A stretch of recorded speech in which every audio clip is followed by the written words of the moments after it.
Hi, ഇതൊരു കുഞ്ഞു mini video ആണ്. അതായത് ഇപ്പം ട്രിവാൻഡ്രത്ത് ട്രെൻഡിങ് ആയിക്കൊണ്ടിരിക്കുന്ന ഡബിൾ ഡെക്കർ ബസ്സിൻ്റെ അതുമായിട്ട് ബന്ധപ്പെട്ട ഒരു വീഡിയോ ആണ്. അപ്പോൾ ഇതെന്ന് പറഞ്ഞാൽ ട്രിവാൻഡ്രത്ത് ഇപ്പോൾ ഭയങ്കര ട്രെൻഡിങ് ആണ്. KSRTCയുടെ അണ്ടറിൽ വരുന്ന ഡബിൾ ഡെക്കർ ബസ്സിനകത്ത് ഒരു സിറ്റി റൈഡർ എന്ന് പറഞ്ഞാണ് ഇതിൻ്റെ പേര്. അപ്പം നമുക്ക് എല്ലാ ദിവസവും ഇത് അവൈലബിൾ ആണ്.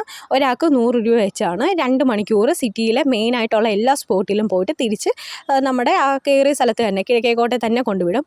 അപ്പോൾ ഇതിൻ്റെ സ്റ്റാർട്ടിംഗ് പോയിൻ്റ് എന്ന് പറഞ്ഞാൽ ഈസ്റ്റ് 40 എന്നാണ്, കിഴക്കേക്കോട്ടയിൽ നിന്നാണ്. ഒരാൾക്ക് 100 രൂപ വെച്ചാണ് ഇതിൻ്റെ ചാർജ് എന്ന് പറഞ്ഞത്. ഇത് ഓൺലൈനായിട്ട് ടിക്കറ്റ് ഉണ്ടോ എന്ന് അറിയത്തില്ല. ഞാൻ എടുത്തത് നോർമലി ഓഫ്ലൈനായിട്ടാണ്. ബസ്സിൽ കയറിയിട്ട് കണ്ടക്ടറിൻ്റെ കൈ കൊടുത്തിട്ടാണ്. പിന്നെ ക്യാഷ് ഇല്ലാത്തവർക്ക് GPay അവൈലബിൾ ആണ്. പിന്നെ ഇതെന്ന് പറഞ്ഞാൽ നമ്മുടെ ട്രിവാൻഡ്രം സിറ്റിയിലെ മെയിനായിട്ടുള്ള എല്ലാ സ്പോട്ടുകളിലും പോയിട്ട് അതിൽ എല്ലാ സ്പോട്ടുകളെ പറ്റി നമുക്ക് കണ്ടക്ടർ പറഞ്ഞു തരും. അതിൻ്റെ എല്ലാ ഡീറ്റെയിൽസും പറയും. അപ്പോൾ ഇതൊരു വെറൈറ്റി ആയിട്ടുള്ള ട്രിപ്പാണ്. ഞാൻ ആദ്യമായിട്ടാണ് ഡബിൾ ഡെക്കർ ബസ്സിൽ കയറിയത്. അപ്പം ഇത് പല ടൈം ഷെഡ്യൂളായിട്ടും ഈ ട്രിപ്പുണ്ട്. അപ്പം ഞാൻ പോയത് 4 മണിയുടെ ട്രിപ്പാണ്. 6 മണിക്കുണ്ട്, 8 മണിക്കുണ്ട്. നമ്മൾ ചോദിച്ചപ്പം 6 മണിക്കുണ്ടെന്ന് അറിയാൻ പറ്റി, 8 മണിക്കുണ്ടെന്ന് അറിയാൻ പറ്റി. ഞാൻ പോയപ്പം 4 മണിയുടെ ട്രിപ്പാണ്.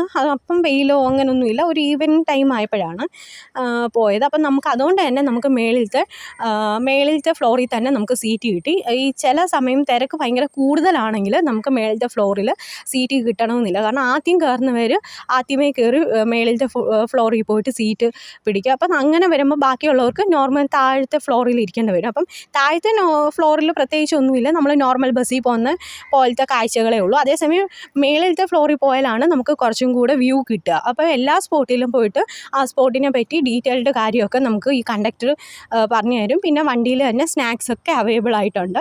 പിന്നെ ഇത് പോകുന്നത് പാളയം വഴി പോയി കനകക്കുന്ന് യൂണിവേഴ്സിറ്റി, അത് കഴിഞ്ഞിട്ട് നേരെ ശംഖുമുഖം, ലുലു മാള്, അങ്ങനെ മെയിൻ സ്പോട്ടുകളെല്ലാം പോയിട്ട് തിരിച്ച് 2 മണിക്കൂർ കൊണ്ട് തന്നെ തിരിച്ച് നമ്മുടെ ഈസ്റ്റ് 40 തന്നെ കൊണ്ടിറക്കും.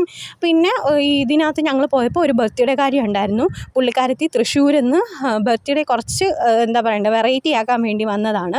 അപ്പോൾ അങ്ങനെ ബർത്ത്ഡേ അല്ലെങ്കിൽ ആനിവേഴ്സറി ഒക്കെ ഉള്ളവർക്ക് ഇതൊരു നല്ല ഓപ്ഷനാണ്. ട്രിവാൻഡ്രത്ത് ആദ്യം വരുന്നവർക്കൊക്കെ ഇതൊരു ബഡ്ജറ്റ് ഫ്രണ്ട്ലി ആയിട്ടുള്ള ട്രിപ്പാണ്. കാരണം ട്രിവാൻഡ്രം എന്താണെന്ന് അറിയാൻ പറ്റും, എന്തൊക്കെ സ്പോട്ടാണെന്ന് 2 മണിക്കൂർ കൊണ്ട് 100 രൂപയേ ഉള്ളൂ. അപ്പോൾ ഇത് നല്ല KSRTCയുടെ ഒരു നല്ല പ്രോഗ്രാമാണ്. ഈ സിറ്റി റൈഡർ ഭയങ്കര ട്രെൻഡിങ് ആയിക്കൊണ്ടിരിക്കുന്ന ഒരു പ്രോഗ്രാമാണ്. പിന്നെ ഇതിൽ നമുക്ക് ഡാൻസ് കളിക്കാം, പാട്ട് പാടാം, നമുക്ക് മൈക്കൊക്കെ തരും. ഭയങ്കര എന്താ വൈബായിട്ടുള്ള നമുക്ക് പുതിയ ഈ ഒരു വല്ലാത്തൊരു എക്സ്പീരിയൻസ് ആണ് ഇങ്ങനെയൊക്കെ നമ്മൾ പോകുമ്പം. ഞാൻ ആദ്യമായിട്ടാണ് ഡബിൾ ഡെക്കറിൽ കയറിയത്. അപ്പം നമുക്ക് ട്രിവാൻഡ്രത്ത് എല്ലാ സ്ഥലത്തും പോയിട്ടുണ്ടെങ്കിൽ പോലും ഇങ്ങനെ പോകുമ്പോൾ നമുക്ക് കാണാൻ പറ്റുന്ന എയർപോർട്ടൊക്കെ കണ്ടപ്പോൾ എനിക്ക് ഭയങ്കര ക്യൂരിയോസിറ്റി ആയിരുന്നു എയർപോർട്ടിൻ്റെ അകം കാണാനായിട്ട്. അപ്പോൾ ഇതിലൂടെ പോയപ്പോൾ ഭയങ്കര ഹൈറ്റിലായതുകൊണ്ട് തന്നെ എയർപോർട്ടൊക്കെ കാണാൻ പറ്റി. അതുപോലെ തന്നെ എല്ലാ പിള്ളേരും ഭയങ്കര വൈബായിട്ടുള്ള കുറേ പിള്ളേരുണ്ടായിരുന്നു, ഡാൻസ് കളിക്കുന്നത്. ഭയങ്കര രസമായിട്ടുള്ളൊരു ട്രിപ്പാണ്.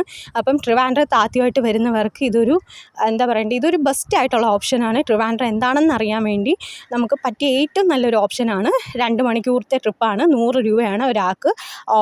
ഓൺലൈനായിട്ട് ഉണ്ടോയെന്ന് അറിയത്തില്ല, ഉണ്ടെങ്കിൽ അങ്ങനെ വേണമെങ്കിൽ ടിക്കറ്റ് എടുക്കാം. ഇത് അടിപൊളിയായിട്ടുള്ള ട്രിപ്പാണ്. ബഡ്ജറ്റ് ഫ്രണ്ട്ലി ആയിട്ടുള്ളതും അതുപോലെ തന്നെ ട്രിവാൻഡ്രം എന്താണെന്ന് അറിയാൻ ആഗ്രഹമുള്ളവർക്കും ഇതൊരു ബെസ്റ്റ് ഓപ്ഷനാണ്. അപ്പം ട്രിവാൻഡ്രത്ത് വരുന്നവർ തീർച്ചയായിട്ടും ഇതിൽ ഒന്ന് പോയി എക്സ്പീരിയൻസ് ചെയ്യുക. കാരണം അത്രയ്ക്കും നല്ലൊരു ട്രിപ്പാണ്. ഞാൻ ആദ്യമായിട്ടാണ് എക്സ്പീരിയൻസ് ചെയ്തത്. അപ്പം എന്തായാലും വരുന്നവർ തീർച്ചയായിട്ടും വരിക.